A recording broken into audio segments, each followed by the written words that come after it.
I'm Charlie Bright of Gold Derby, and today I'm speaking with Peggy Holmes, the director of the Apple film Luck, and as part of our Meet the Experts panel for film animation.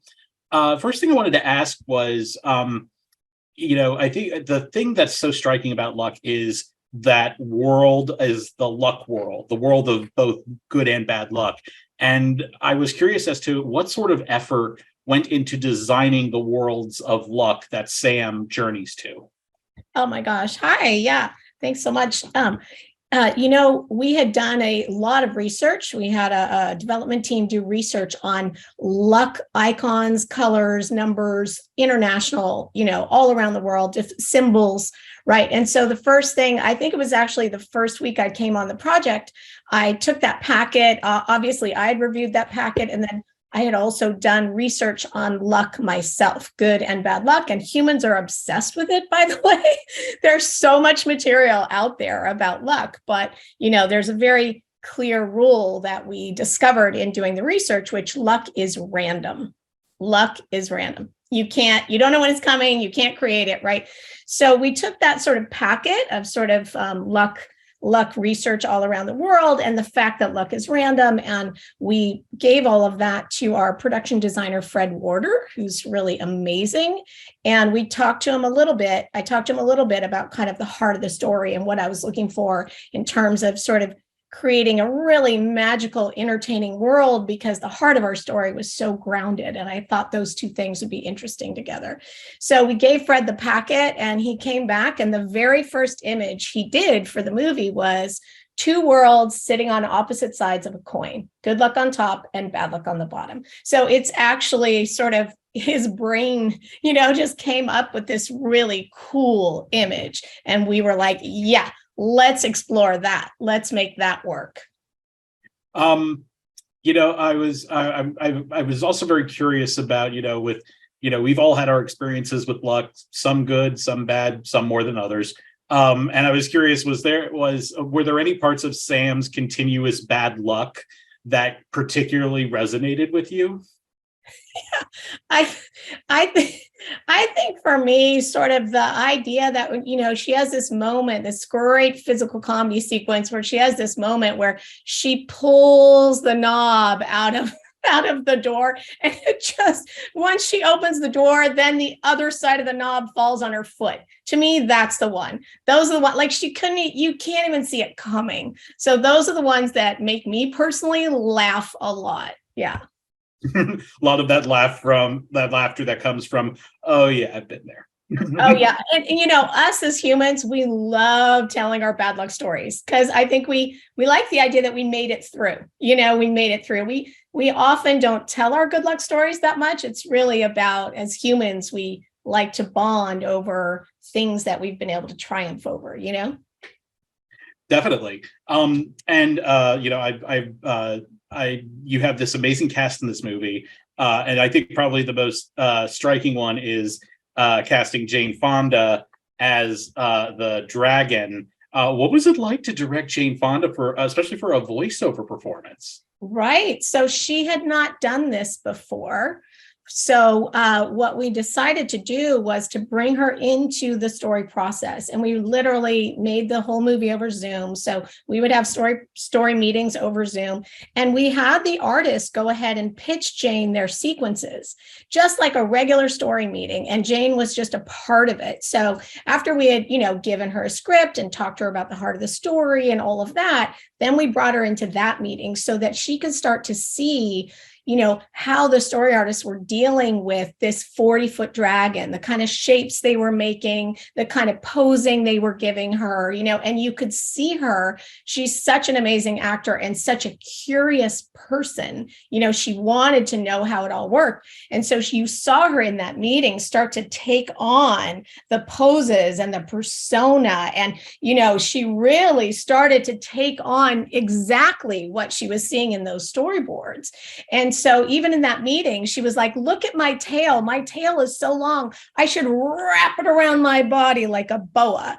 And, so there's moments that happened in that great creative meeting with her that are in the movie now. And she really took to it. When she went to record, she remembered every image she saw. So we just continued to work with her that way.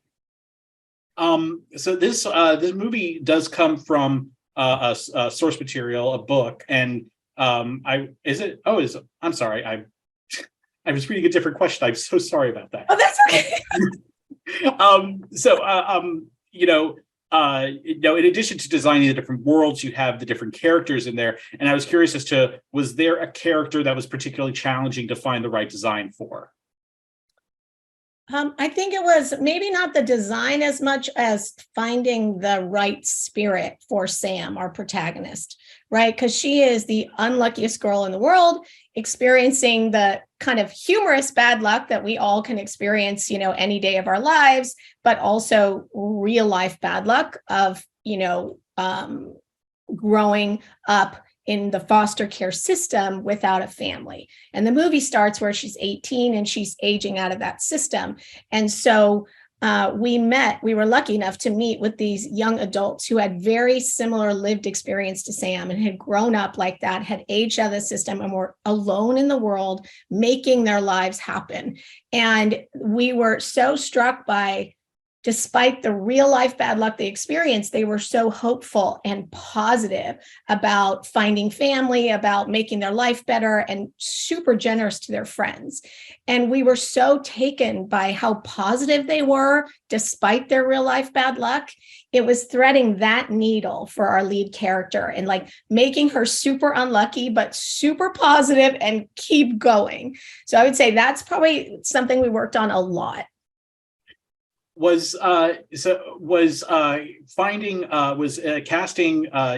Noblezada, was that also a difficult thing for finding that right voice for Sam as well? Was that also a difficult process? Yeah, it wasn't too hard, actually. It wasn't too hard.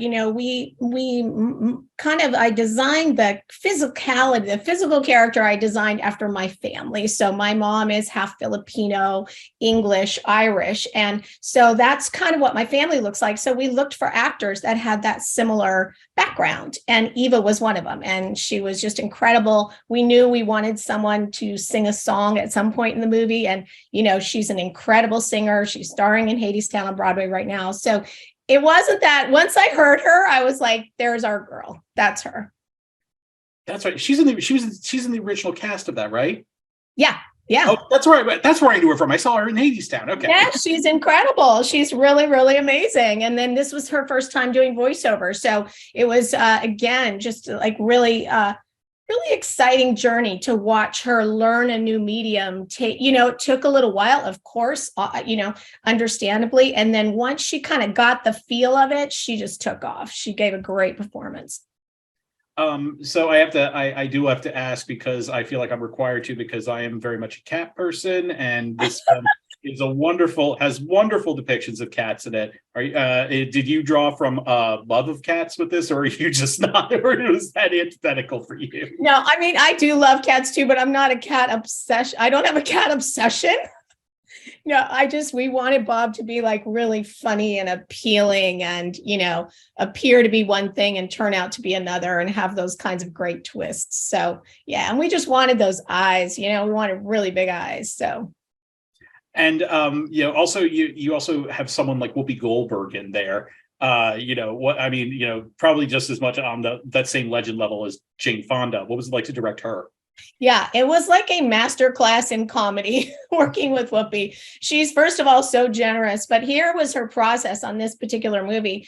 We would read the script through a couple times, do a couple records, and in those two first records, she would improvise and add all these moments and play around and add this and see someone who was behind her and, just add all these great moments, kind of improvising with the scene, right? And then she'd go, okay, let me do it like an adult now. And she would literally pull 2 or 3 of those amazing gems that she found when she was just improvising and playing around, and dot them into the scene in the most precise, perfect way, adding the best of what she just discovered by letting herself be free. It was super awesome to watch and be part of. It was incredible.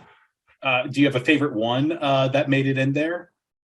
Oh gosh. I love when she says, she has this line where she's going after Bob. She's got a thing about Bob. And I love when she says, and Bob, if it's you, I'm really going to enjoy this one. It was so great. So great. Well, Peggy, thank you so much for joining us. And we look forward to seeing you on our panel in just a little bit. Okay, great. Thanks so much.